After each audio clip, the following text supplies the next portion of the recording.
Bila mana seorang tu mati, ruhnya berada di sisi. Lepas tu subhanallah, bila dibawa ke kubur, dibawa ruh dan jasad yang terpisah tu.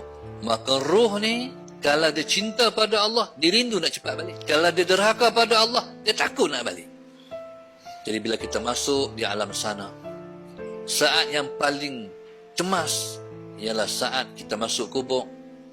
Sebelum kita tempuh pengalaman jumpa dengan malaikat Munkar dengan Nakir, kita terlebih dulu melalui pengalaman melihat malaikat namanya Israel. Bila masa mati sampailah malaikat.